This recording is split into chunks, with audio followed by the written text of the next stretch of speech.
SJDA के chairman Saurabh चक्रवर्ती ने विधान मार्केट का किया प्रदर्शन। एसजेडीए के चेयरमैन सौरभ चक्रवर्ती ने आज विधान मार्केट का प्रदर्शन किया। इसके साथ उन्होंने विधान मार्केट व्यवसाय समिति के साथ एक महत्वपूर्ण बैठक भी की। सौरभ चक्रवर्ती ने बताया कि विधान मार्केट में कई विकासमूलक काम चल रहे हैं। कुछ रास्तों की अवस्था काफी दयनीय है, जिनका जल्द से जल्द मरम्मत किया जाएगा।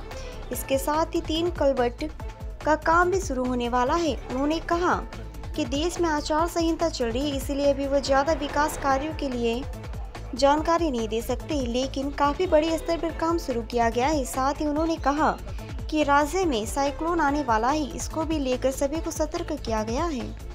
বর্ষার ফলে একটা রাস্তা খুব ড্যামেজ হয়েছে।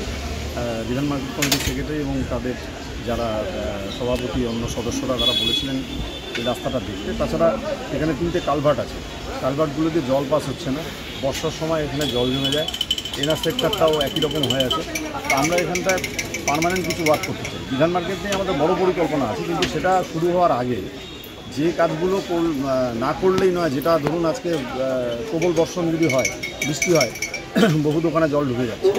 এই সমস্যাগুলো আমরা সমাধান করার জন্যই আমরা ভিজিট করি। কালভার্টগুলোকে যদি আমরা একটু অন্যভাবে বানিয়ে দিতে পারি, যেটা দিয়ে জল পাস করা যায়, তাহলে পরে জলটা জমবে না এবং তাতে মশামাছিও হবে না, রোগেরও সম্ভাবনা কমে যাবে। তো এইসব বিষয়গুলো আছে, এগুলো নিয়ে আমরা ভিজিট করি। মোট কতগুলো কাজ হচ্ছে এখানে এনার সেক্টরে একটা বড় কাজ হবে। তাছাড়া 3টে কালভার্টের কাজ আমরা 4 তারিখ মানে আমাদের এনসিসি যেহেতু আছে এখন, তো সেই জন্য আমরা বুঝতে পারছি না। তবে যেগুলো প্রয়োজন সেগুলো বলছি যে ওই কালভার্টগুলো আছে, যেগুলোকে ইমিডিয়েট সংস্কার করা দরকার, ড্রেনও সংস্কার করা দরকার। আর যে রাস্তাগুলো ভেঙে আছে ইমিডিয়েট এগুলো ইমার্জেন্সি করা দরকার, নাহলে বৃষ্টি হলে পরে যখন তখন দুর্ঘটনা হতে পারে। এগুলোর দিকে আমরা প্রায়োরিটি দিচ্ছি। মোটামুটি কত টাকার কাজ হচ্ছে এখন আমাকে দিয়ে বলাবেন না, কারণ এনসিসি আছে। এটা আমাদের অলরেডি টেন্ডার হয়ে গেছে, একটা ওয়ার্ক অর্ডারও হয়ে গেছে। তো আমরা এটা 4 তারিখের পরে